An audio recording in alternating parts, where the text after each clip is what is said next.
Olá, oitavo ano, tudo bem com vocês?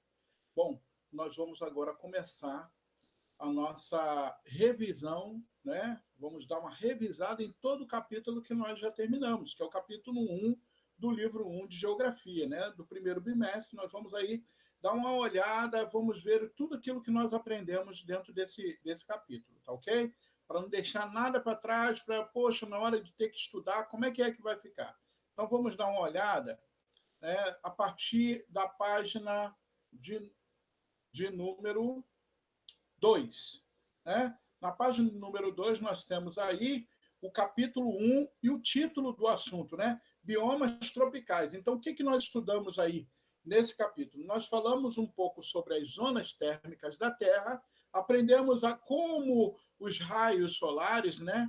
Eles são distribuídos no globo terrestre, né? As zonas térmicas e também aprendemos sobre a floresta tropical e as savanas, ok? Então vamos então rever esse assunto. Na página de número 3, nós temos as diversidades das paisagens. E é interessante nós notarmos que o, o texto iniciado na página de número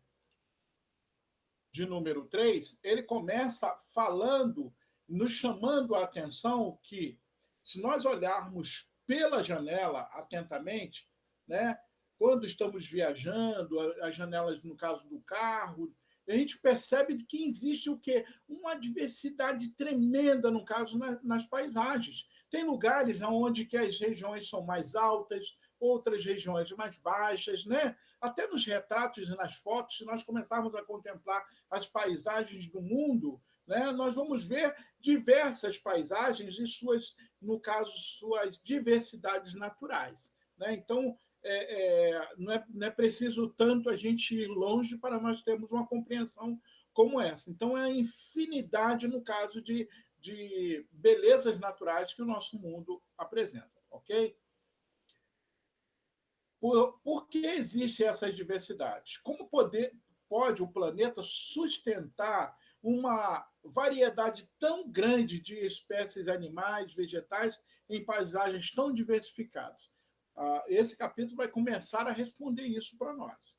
Essas questões têm intrigado o ser humano ao longo de toda a sua história. Mesmo com o grande desenvolvimento das ciências nos últimos séculos, estudiosos de diversas áreas seguem buscando melhor resposta para elas. A formação de uma paisagem é resultado de vários fatores, mas deve-se considerar a formação e a transformação da Terra ao longo do tempo geológico e a colonização de seus espaços pelos seres vivos, né? Como o que seja, no caso, mais importante. Então, o que nós estamos falando? Nós estamos falando o seguinte: como era o clima antes do ser humano chegar ali?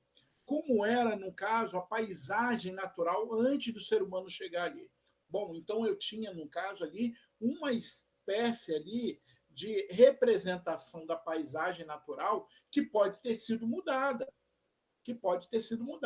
E aí eu começo a ter a diversidade, porque eu tenho regiões que não foram tocadas pelo homem e eu tenho regiões que foram tocadas. E aí, diante também desse quadro, eu também vou perceber que essa diversidade ela também recebe como atribuição essas mudanças, essas qualidades diversas na natureza. Você vai ver também por uma questão de vários fatores, como o clima, né? Como, no caso, o relevo, né? Então, você vai ver aí, existe vários fatores que também contribuem para as mudanças. Tá? E existem os processos, no caso de intemperismo, que são provocados pela própria natureza, que mudam também essas paisagens. Então, nós não podemos também só gerar uma culpabilidade só mesmo nas ações humanas pelos processos de colonização do espaço natural. Não. Existe também uma responsabilidade também da própria natureza na questão, no caso, dos seus processos intempéries, quer dizer, a própria natureza fazendo suas próprias mudanças. tá bom? Então vamos lá. Uh, podemos, portanto, dizer que uma paisagem é formada pelo ambiente físico, pelos seres vivos que ali se estabelecem ao longo do tempo. Compreendemos e classificamos as paisagens pela forma como as registramos historicamente. É preciso lembrar, porém, que o que vemos em determinado momento é resultado de diversas transformações ocorridas ao longo de milhões de anos da existência da Terra. É o que nós acabamos de citar. Então, deixarei aqui frisado para que vocês possam pontuar caso haja uma necessidade de ver a importância do que nós falamos, tá? Então vamos lá, que eu tenho aqui uma paisagem, né? Essa paisagem são dos povos indígenas que se estabeleceram em relações harmônicas com a natureza. A imagem mostra uma aldeia do Camaiurá, no Alto Xingu, no Mato Grosso, no Brasil, lá no Centro-Oeste. Eu estou vendo aí, no caso aí, ó, os índios eles ocuparam uma área, no caso da natureza, e você percebe que existe ali uma interação, né, com a própria natureza, né, um respeito com a própria natureza. Pela própria fotografia, a gente vê que a paisagem que aqui é representada tem, no caso, um sentido mais natural, ainda que tenha aí um processo de uma humanização aí por parte dos indígenas. Vamos seguir, então, para a página de número 4. Na página de número 4, nós começamos com um texto falando que, nesse contexto, é necessário refletir sobre a atuação humana nessas paisagens. Ao longo dos últimos 5 séculos, em especial a partir do século XVIII, a Revolução Industrial, com o desenvolvimento de novas formas de produção, o ser humano passou a produzir grande quantidade de excedentes, muito além do necessário para a sua sobrevivência, visando a obtenção de lucro, óbvio.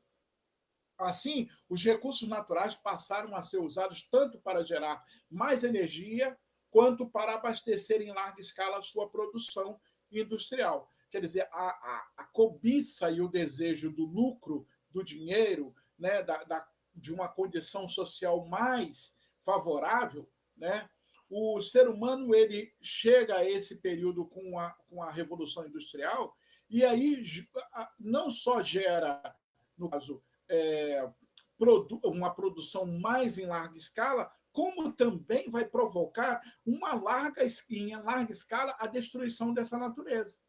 Então, o ser humano, ele, na verdade, fez de forma descabível esse desequilíbrio. Porque o que ele poderia fazer? Ele poderia, no caso, cultivar e extrair. Cultivar e extrair. Haveria, então, aí um equilíbrio.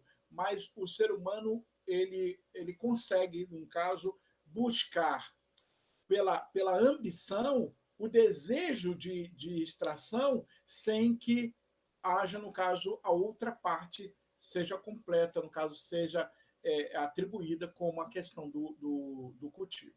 Infelizmente, isso vem acontecendo desde o século XVIII.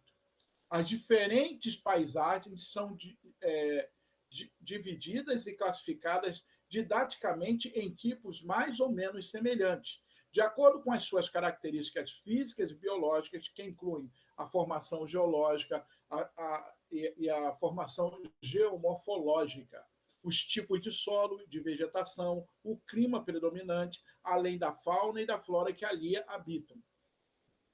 Biólogos e geógrafos que têm algumas vezes objetos de estudo comuns às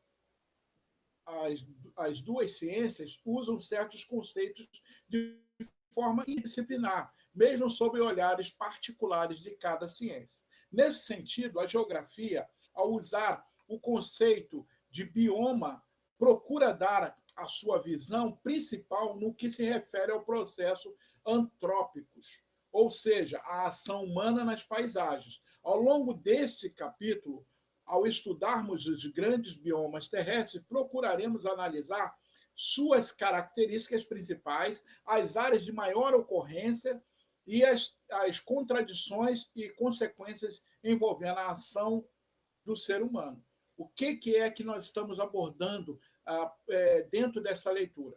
Nós vamos, então, estudar essa ganância, essa destruição da natureza, né, ao longo do tempo histórico do homem.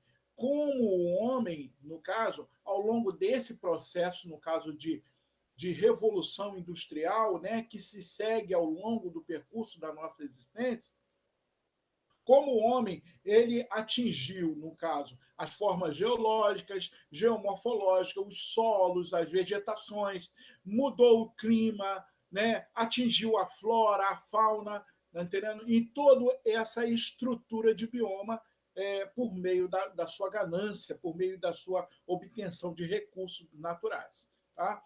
É também abordado nesse texto de que os biólogos e os geógrafos, né, aqueles que desenvolvem o estudo da biologia, da vida, né? Como, no caso, a existência da flora e da fauna, com os geógrafos, aqueles que desenvolvem a ciência da geografia, eles, em algum ponto, eles chegam, no caso, em certos conceitos, de forma interdisciplinares. Eles, em alguns momentos, têm visões únicas, em outros momentos, cada um tem o seu ponto de vista. Hoje, nós queremos abordar o ponto de vista da geografia, né? Os biomas eles vêm sofrendo ao longo, no caso, dos processos da evolução humana. Porque nós não podemos nos esquecer que o objeto de estudo da geografia é o espaço geográfico, né? E esse espaço geográfico é, na verdade, a interação entre a sociedade ou o ser humano junto à natureza, né? E as suas consequências. Então, como é sempre o objeto de estudo do ser humano, da geografia, o espaço geográfico e suas evoluções, seu dinamismo e suas mudanças, nós vamos, então, observar nesse capítulo 1 e no capítulo 2, dentro do livro de geografia desse bimestre, essa interação e como é que os biomas hoje estão sobrevivendo em meio a esse processo, no caso da evolução, no caso do espaço geográfico, ou dos processos de humanização que o ser humano vem trazendo sobre as áreas naturais. Tá ok? Vamos conceituar duas palavras muito interessantes. Geomorfológica quer dizer, no caso, refere-se, tá? Aqui eu vou marcar para vocês aqui no livro, no vídeo, né? Para que vocês possam ver onde que eu estou comentando, referente à geomorfológica, geomorfologia, área da geografia que estuda as formas de relevo, bem como as suas origens e evolução. Quando eu falo sobre bioma, qual é o conceito que eu posso extrair? Bioma consiste em agrupamento e interação de vida vegetal e animal, definidos pelos tipos de vegetação contíguos e identificáveis em escala original, com condições geológicas e climáticas similares, bem como história compartilhada de mudanças, resultando em uma diversidade biológica própria. Eu acho esse termo e essa linguagem de conceito de bioma muito rebuscada, muito. Então, se por acaso eu tenho, no caso, essa oportunidade, né, de chegar e de escrever numa avaliação como eu posso conceituar o bioma, eu posso citar, né, de que o bioma, na verdade, é um conjunto agrupado de fatores vegetais, né, de flora, de fauna, de formação geológica, de formação geomorfológica, não é isso? Do solo, do clima, né? De toda essa estrutura, ok? É um conjunto, no caso, harmônico de toda essa estrutura. Formação geológica, geomorfológica, vegetação, solo, fauna, flora, clima. É isso daí que é o bioma. Tá ok? De uma forma mais suave, mais leve, você pode, no caso, atribuir o bioma como a interação desses processos dentro de uma determinada região. Tá ok? Beleza? Então, vamos lá, vamos seguir? Nós vamos, então, observar nesse mapa que está aparecendo aí no vídeo de vocês, nós temos aí uma distribuição dos principais biomas terrestres, né? E eu tenho aí 10 biomas terrestres que eles estão colorindo basicamente quase que todo o globo terrestre, né? Percebe-se que nas áreas mais superiores, né, do mapa, você vai ver que as florestas boreais, que são as florestas temperadas, elas se destacam, porque são biomas nas áreas mais frias, né, do planeta. E você vai perceber de que existe outros tipos de biomas que eles são, no caso, mais notórios no centro do mapa, como os de florestas fluviais, ou nós chamamos de florestas tropicais. Tá bom? Isso é muito interessante. Então, não esqueça, no caso, de estudar os 10 tipos de bioma. Isso é importantíssimo para o nosso bimestre, obviamente, porque nós vamos estudar cada um deles, ok? Então, não esqueça de assimilar, no caso, a palavra tundra, floresta boreal ou taiga, floresta temperada, biomas de altas montanhas, florestas tropicais, florestas temperadas úmidas, deserto, estepe ou pradarias, biomas mediterrâneos, né? E também os biomas, no caso, de gelo polar, tá bom? Então, não pode esquecer isso aí não, tá? Vamos lá, então, para a página de número 5? Na página de número 5, nós encontramos as grandes zonas climáticas da Terra.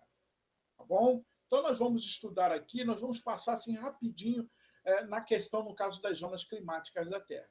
Tá? É um assunto que eu acredito que não é difícil de se entender. Nós temos aí as médias térmicas, 2 mapas muito interessantes nessa página. Então, vamos começar aí com esse primeiro parágrafo que aborda, no caso, as questões, no caso, dos formatos geóides terrestres que influenciam diretamente na quantidade de luz ou calor que cada parte do planeta recebe. Embora o Sol emita praticamente a mesma quantidade de calor a todas as partes do planeta, num único momento, há diferentes na absorção. Quer dizer, como é que a Terra recebe esse Sol? Né?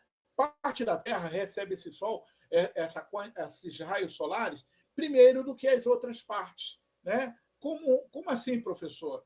Nós vamos, então, abordar isso aí de uma forma bem clara, tá? Usando até mesmo os próprios desenhos que estão na página 5. O que nos permite dizer que o Sol aquece a Terra de forma desigual. Assim, sem considerarmos outros fatores climáticos, relevo, vegetação, maritimidade, etc., quanto mais próximo da região do Equador, maior a quantidade de calor absorvida e menor a amplitude térmica anual. Da mesma maneira, quanto mais nos aproximarmos dos polos, menor será a média térmica e maior a amplitude térmica anual. Então, deixa eu falar um pouquinho com vocês através do mapa. Você está vendo aqui, né? A linha do Equador está bem no centro. É nessa parte que o Sol bate mais forte. Por quê? Porque é aqui que o calor chega primeiro.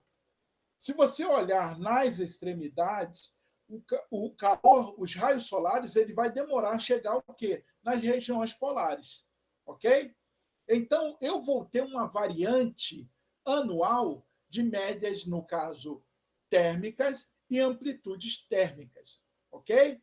Então, eu vou ter, no caso, por exemplo, uma média térmica muito forte, no caso, muito alta, né? Uma média mais ou menos de 30 a 20 graus, no caso, anual, no período do ano, e nas extremidades eu vou ter uma variante de chegar até 30 graus negativo, anualmente. Vai depender do ano, né? Obviamente, se for no verão, se for no inverno, então depende muito da questão hemisférica. Mas o que é que eu estou falando? É que existe essa variante, essa mudança, e quando nós falamos, no caso de amplitude térmicas e médias térmicas, é importante a gente perceber de que essa variante só ocorre por causa de quê? Por causa do Sol que aquece a Terra de forma desigual. Ainda que ele emita um calor de uma única forma, a absorção do planeta é que é diferente por causa do seu formato geóide. Não podemos nos esquecer disso. O formato da Terra é geóide. Eu tenho um quadro mais significado aqui, de uma forma mais significada, as questões aqui no caso da próxima página, a página 6. Entretanto, farei questão de ler, né, o último parágrafo da página 5, que diz: por meio de absorções e com o auxílio das linhas imaginárias, é possível traçar aproximadamente 3 grandes zonas ou regiões climáticas globais. As zonas polares ou frias, ao norte do Círculo Polar Ártico e ao sul do Círculo Polar Antártico, as zonas temperadas entre os trópicos e os círculos polares, e a zona tropical entre os trópicos de Câncer e Capricórnio. Quer ver isso na imagem? Olha aí o que nós estamos falando na página 5. Ó. É isso aqui. Ó. Eu tenho, no caso, ó, se você perceber aqui, ó, bem suave, eu tenho aqui, ó, deixa eu ver se eu consigo marcar para você.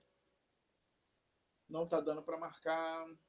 Poxa, eu queria marcar aqui para você, mas eu tentei marcar aqui. Vamos ver se eu consigo marcar também esse aqui. Bom, só não deu para marcar aqui. Muito estranho, né? Deixa eu ver se eu consigo marcar.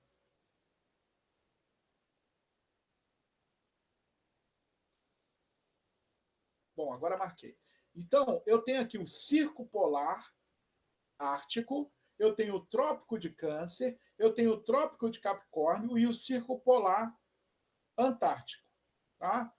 O Antártico foi marcado até uma pontinha só. Mas eu tenho aqui essas linhas imaginárias. E aqui no centro, aqui no centro, eu tenho, no caso, a linha do Equador, né? Que eu vou sublinhar.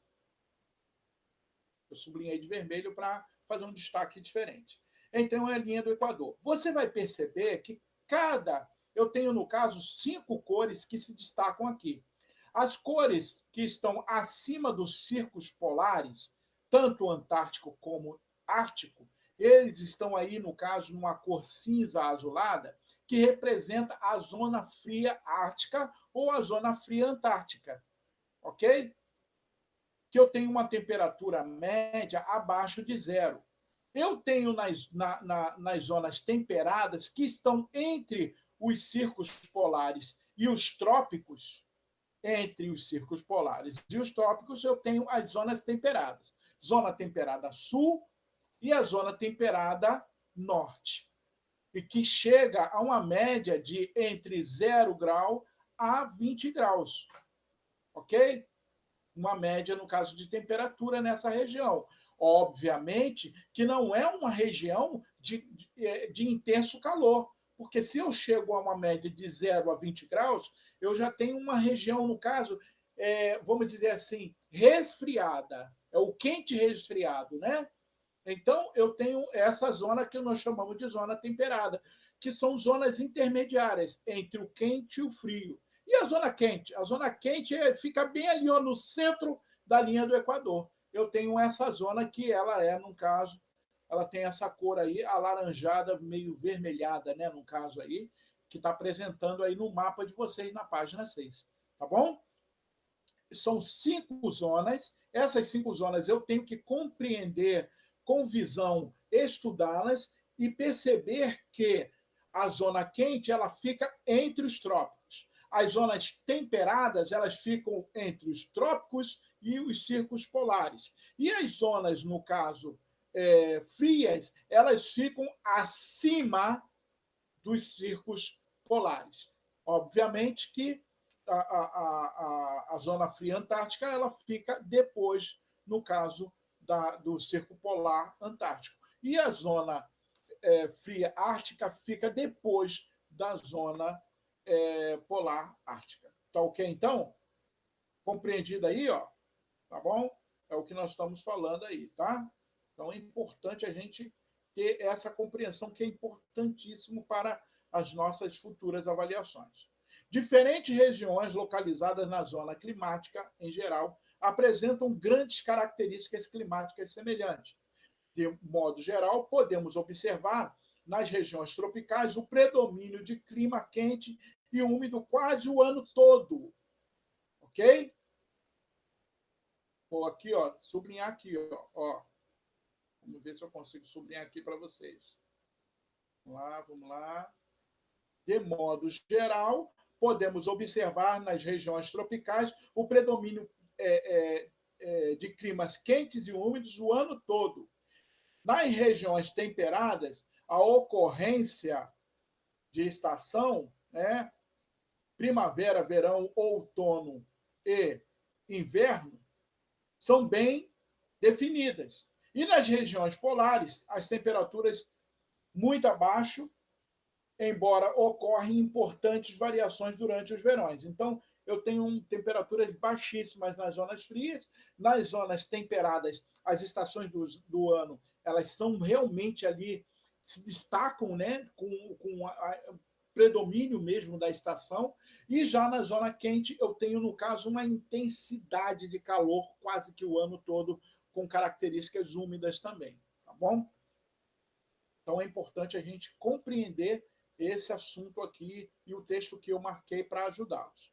Vamos falar um pouco sobre a grande insolação nas regiões tropicais, faz com que o ar se expanda, tornando-se menos denso e abre caminho para a chegada das massas de ar mais compactas e frias, trazendo instabilidade das regiões próximas às linhas dos trópicos para essas regiões. Consequentemente, as médias pluviométricas são bastante elevadas, acima de 2.000 milímetros de chuva por ano, especialmente nas áreas mais próximas à linha do Equador. O que é que esse texto está me abordando, professor? Está dizendo de que chove muito nesta região durante quase todo o ano, por uma questão justamente dessa umidade, né, que é provocada aí nessa intensidade de calor, de insolação que essa área recebe.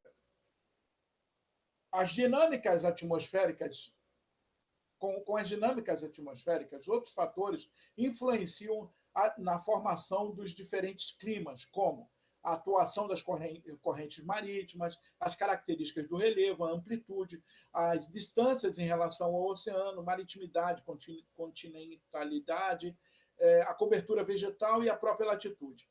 Nós vamos estudar tudo isso, tá? De uma forma muito notória nos dois biomas que nós vamos encontrar na região, no caso tropical, ou na zona quente, que são as florestas tropicais e as savanas. Isso nós vamos perceber, no caso, como ocorre, no caso, os processos, no caso de médias pluviométricas, como é que é incidente esses processos de insolação, os raios solares, como incidem nas savanas. Esses detalhes todos é interessante nós estudarmos, tá? Vamos, então, aqui aprender dois termos utilizados aqui na nossa aula agora, dessa página 6, que é preciso ser notado e observado. O que é insolação? Insolação é a radiação solar que incide diretamente em determinada área em dado local. O número de horas de brilho solar é variável e depende principalmente do período do ano, do qual o período do dia ou da latitude, da latitude local.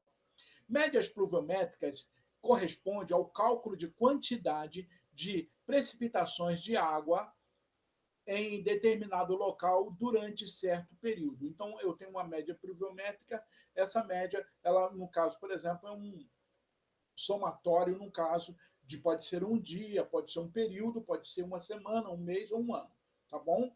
Então, eu tenho uma média de período de chuva pluviométrica, né, no caso, chuva, seria um período de chuva, tá bom? Vamos, então, agora considerar também o que seria amplitude térmica. Falamos sobre amplitude térmica lá logo no início, né? Então, vamos marcar aqui e vamos definir. Amplitude térmica é a diferença ou oscilação entre a temperatura máxima e mínima registrada, ou entre as temperaturas médias, a mais elevada e a mais baixa, no decorrer de um intervalo de tempo, pode ser um dia, uma semana, um mês ou um ano. Em geral, os registros ocorrem anualmente. Bom, então tem a média térmica de uma determinada região. Vamos falar agora de florestas tropicais na página de número 7. Na página de número 7, quando nós falamos de florestas tropicais, a primeira coisa que nos vem à mente é o quê? É quando nós temos a oportunidade de ver uma floresta tropical de cima para baixo. Sabe o que você vê numa situação como essa? Você vê um mar verde, porque as folhas, as árvores, as folhas elas são juntas, elas se unificam. Dá uma olhada aqui, ó, nessa foto aqui embaixo, ó.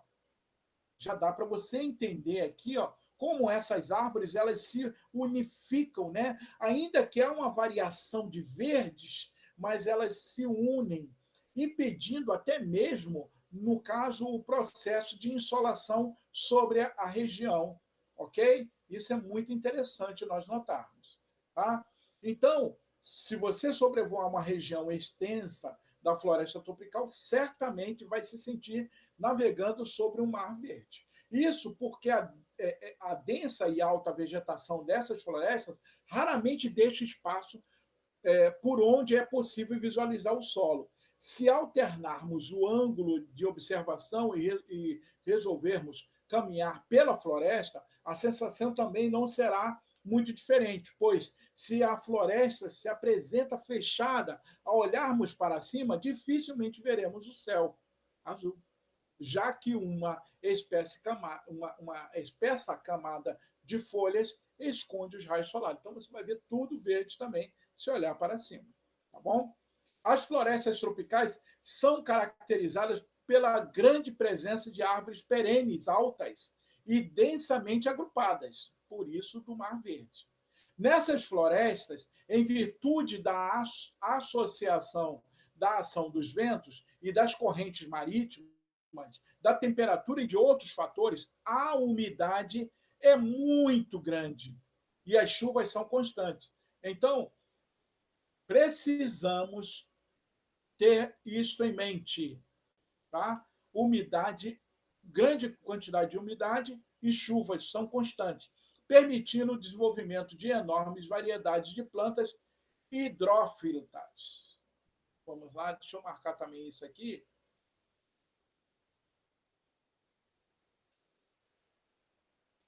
Deixa eu puxar aqui.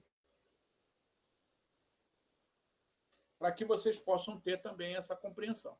Tá bom? Então, a umidade, né, devido aos processos, no caso, em virtude da ação do vento, correntes marítimas e temperaturas e outros fatores, a umidade nas florestas tropicais é muito grande e as chuvas são constantes, permitindo o desenvolvimento de enormes variedades de plantas hidrófilas, ou seja, plantas que se desenvolvem em ambientes úmidos. Tá?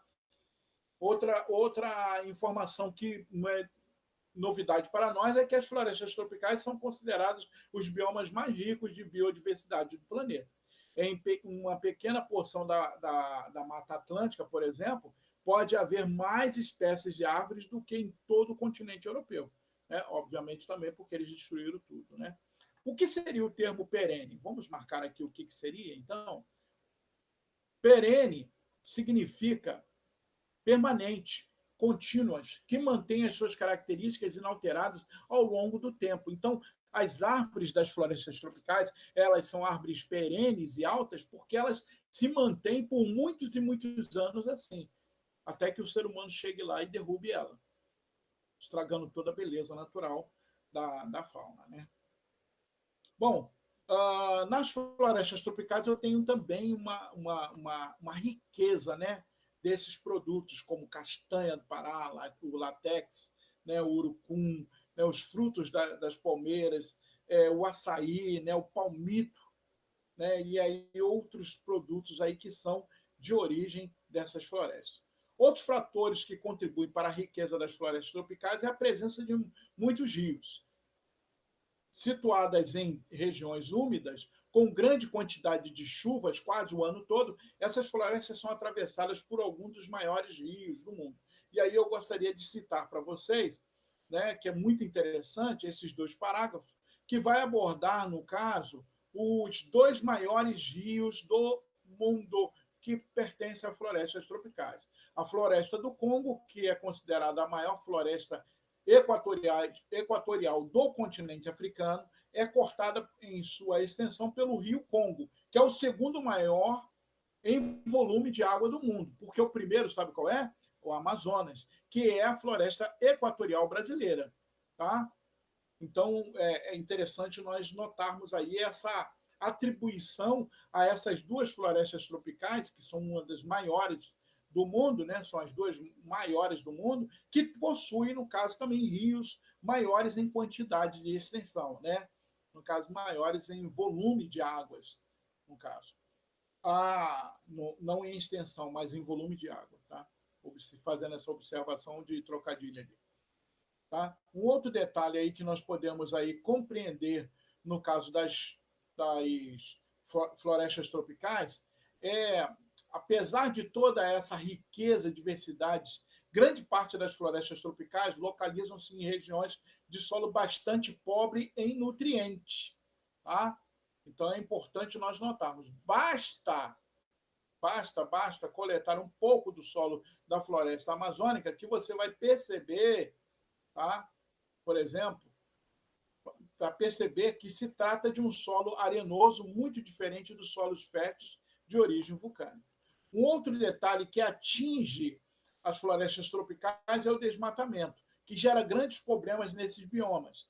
Nas áreas em que a cobertura vegetal original é retirada, ocorre intensa diminuição de quantidade de matérias orgânicas protetoras do solo. Como consequência, a produção de nutrientes fica comprometida. E a água das chuvas não encontra barreiras para chegar ao chão, atingindo o solo diretamente em abundância. Tá bom? Então, quais são as consequências? Aí a gente vai ver aí os processos de consequências aí da ganância humana, né? Que a gente gosta sempre de frisar. Então vamos lá. As consequências são as seguintes: essa abundância de chuva causada pela lixiviação, o que seria a lixiviação? O desmatamento que gera grandes problemas, né? Quando você corta, no caso, a árvore, né? Você vai deixar ali aquele chão ali desnudo. Então vai ocorrer um processo de quê? De lixiviação, ou seja, a lavagem excessiva do solo, que carrega os poucos nutrientes que restam, já de uma floresta tropical que tem poucos nutrientes, como nós já vimos no parágrafo acima. Além de provocar a erosão do solo, levando-os para os rios, que por sua vez tornam-se mais rasos, né? Ocorre o processo de assoreamento, quer dizer, o rio ele baixa, né? Porque eu tenho pouca árvore, eu vou ter pouca chuva, né? Acúmulo, no caso, de umidade naquela região, comprometendo a fauna e a flora aquática, entre outros prejuízos. Assim, a floresta dificilmente consegue se recompor novamente sobre a região. E o que era antes uma densa e diversificada formação vegetal se transforma em um campo pobre e aberto, podendo até mesmo se tornar uma área desértica, como ocorreu no Nordeste brasileiro. Porque o que você vê da floresta amazônica hoje era o Nordeste, era todo o Brasil, era nessas características. A beleza, no caso, de uma floresta, basicamente toda, um país todo feito de floresta tropical, que não foi respeitado essa riqueza, essa diversidade dentro desse país, e aí, com o processo de colonização e humanização do espaço geográfico, toda a fauna foi totalmente destruída, e aí você vê toda a tristeza, no caso, de regiões que deixaram de ser produtivas por causa dessa característica. Por isso que o Nordeste ele tem aquela característica de um processo de exploração abandonado. Okay? Então, eu tenho aí os termos lixiviação, que vale a pena nós marcarmos, né? E assoreamento. Lixiviação, processo pelo qual passam rochas e solos ao serem levados pelas águas de chuva. Tá? E assoreamento é o processo de deposição de sedimentos fluviais, rios, ventos e mares, né, no caso. Então, é um processo de diminuição daquele fluxo de água naquela região. Biodiversidade, vale a pena também nós marcarmos para vocês saberem de que biodiversidade é o conjunto de todas as espécies de seres vivos existentes num determinado bioma, né? Então, a gente fala de biodiversidade. Vamos seguir, então, para as páginas seguintes. Chegamos aí na página de número...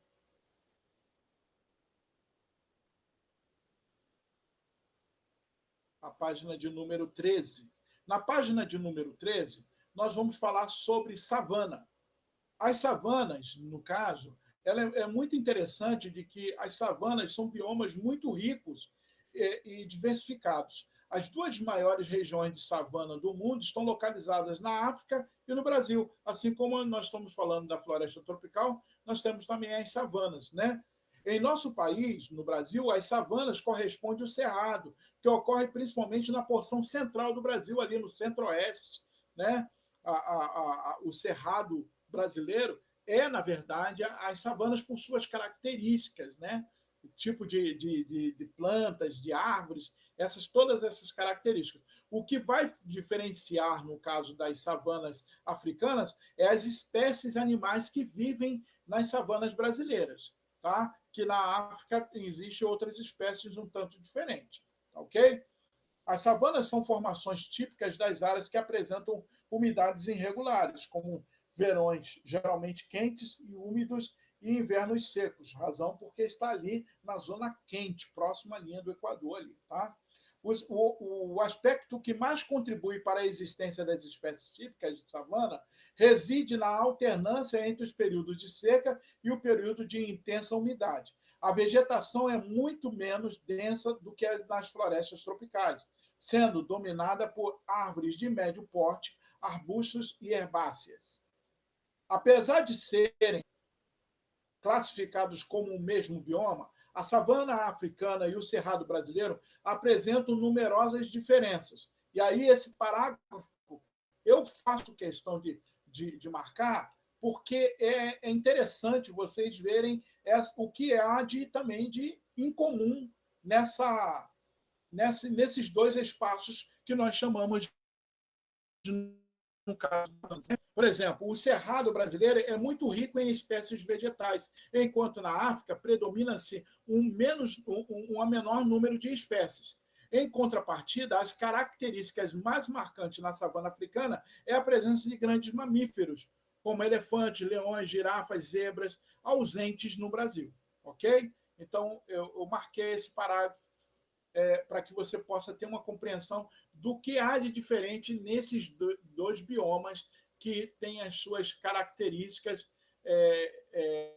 muito parecidas. Vamos falar um pouco também da vegetação desse bioma, das savanas, no caso, né, e do cerrado brasileiro. Vamos lá, na página de número 14. Tá? Na página de número 14, eu tenho aqui, no caso, outra característica marcante da vegetação das savanas é a presença de folhas grossas, cobertas de cera e árvore com cascas grossas. Ambas são adaptações para evitar a dessecação sobre o forte sol. As raízes das árvores do cerrado são extremamente profundas. Muitas adentram metros abaixo do solo, buscando a captação de água presente nas camadas mais internas, local do fluxo dos lençóis freáticos.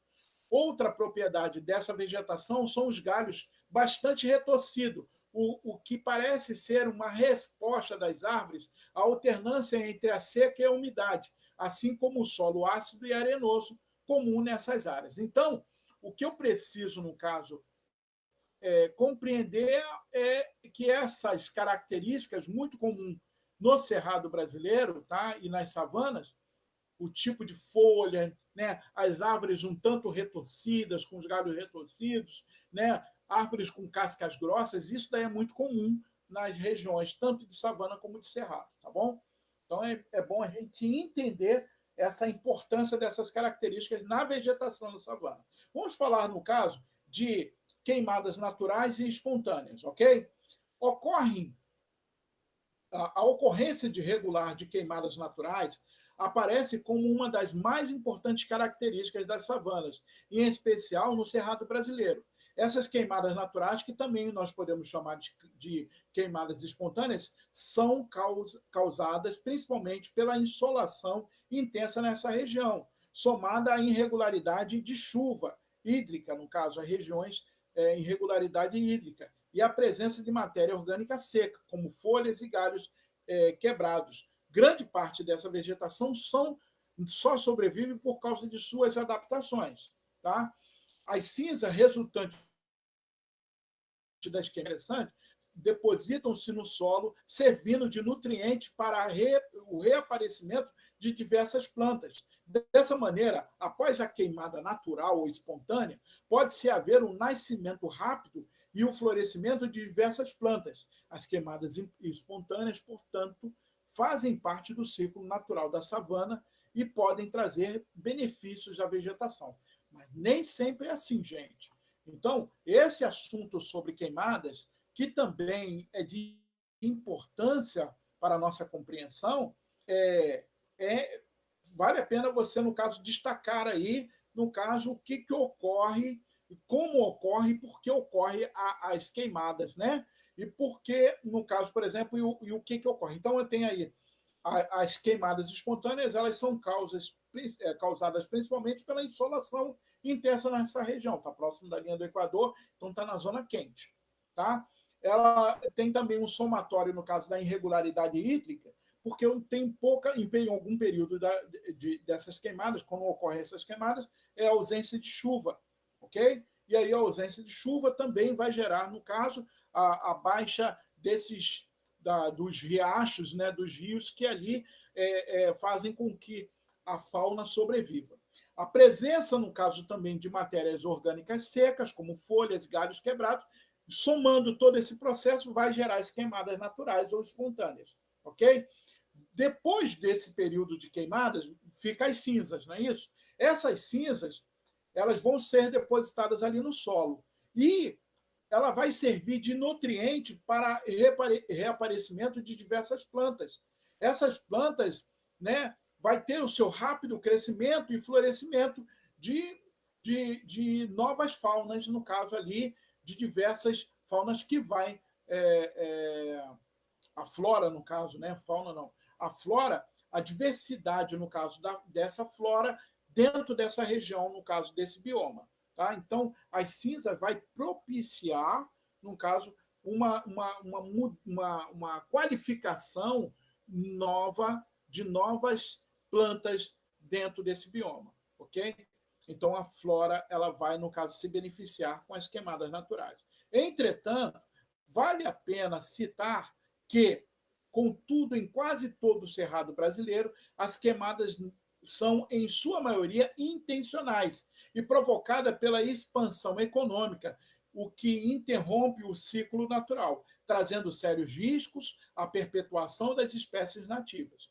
Fazendeiros empenhados em ampliar as suas áreas de pastagens e de plantios, principalmente de soja, têm provocado queimadas até mesmo em reservas de cerrado protegida pelos institutos do meio ambiente e dos recursos naturais renováveis que nós conhecemos como IBAMA.